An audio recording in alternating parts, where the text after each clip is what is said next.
insane story. When I say insane, I do mean quite insane. It's unbelievable. According to the narrative, a school teacher calls a student a dumb N-word, okay?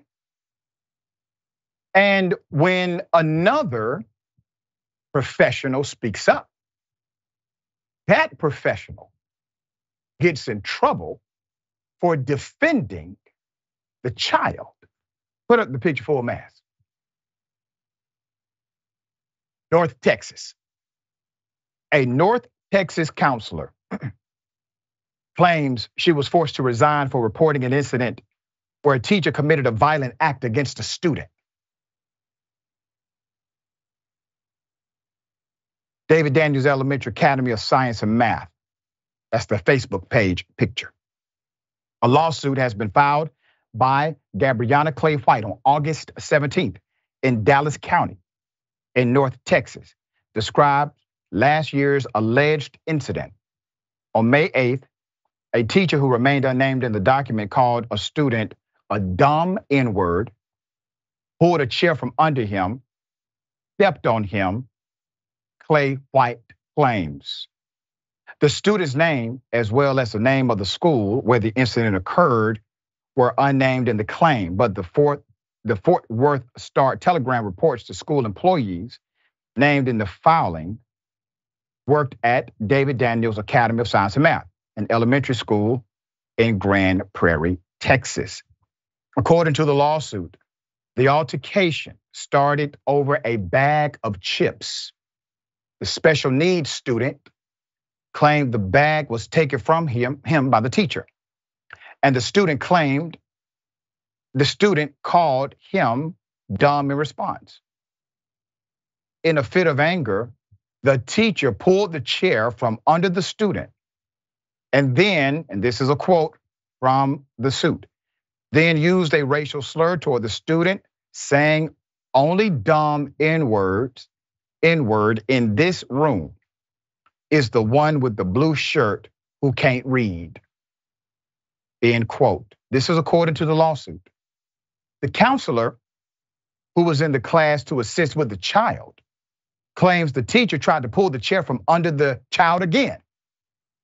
But Clay-White intervened and began walking the student toward the door when he tried to swing at the teacher. When he missed and fell to the floor, the teacher proceeded to put her foot on the child's chest, the claim says. Clay-White would report the incident to school officials and Child Protective Services. In Texas, it's mandated that you report abuse in positions of trust.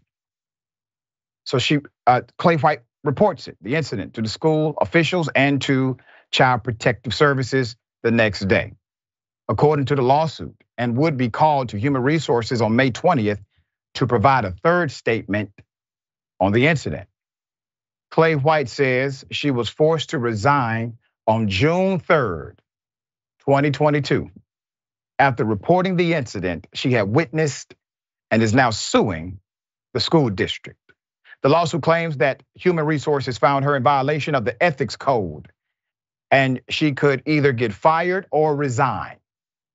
White chose to resign under duress, as stated in the lawsuit.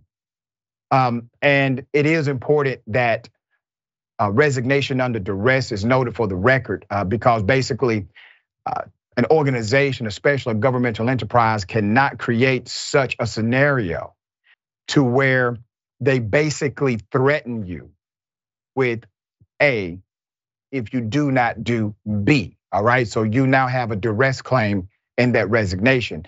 Otherwise, they will say, well, they're the ones who resigned on their own, okay? So it's an important legal distinction. So what do we have here? We have a counselor who looks as if, based on the narrative of the lawsuit, did the right thing, all right? Tried to protect the child, reported it within 24 hours, provided the report not only to the school, but also to Child Protective Services, as is stated by Texas statute. And then once requested, once she was requested to come into human resources, provide a third statement. She didn't have to, but she did. Provided a third statement. Third statement congruent to statement number one, statement number two. She provides a third statement, and within days, you see the timeline, within days, forced to resign. What about the teacher who called a special needs student the dumb N-word? You see, moments like this, you realize where the priorities are located. You can say whatever you want to say on some document signed by the principal or a proclamation from a superintendent about what kind of values you express, but you are what you do. That's who you are. You're not what you say. You can manipulate your mouth to say anything. You are your character. And in this situation, your character is less than becoming, in my opinion. Jackson, thoughts here?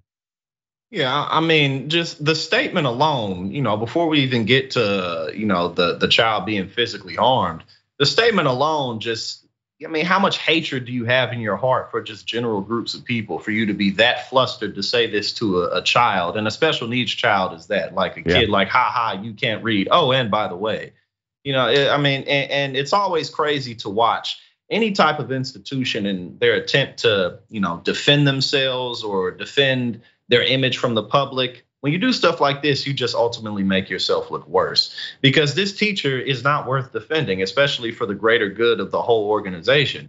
I mean, is this really the brand that you want? Apparently it is. Even if it's not, it sure looks like that's the brand that you want. Because, even if the teacher didn't say anything racist, even if the teacher didn't put their hands on the child, making fun of a kid because they're not good at reading, why are they even working there? So all around, this just makes this institution look incredibly bad. Yeah, and I want to provide this context. If you work with special needs students, that means that you have received special training. You are certified in multiple areas of behavioral discipline, understanding, learning, and cognitive dynamics. You have training that most people do not. You are supposed to be even more equipped to deal with individuals who are young people who need people like you. Shame on you.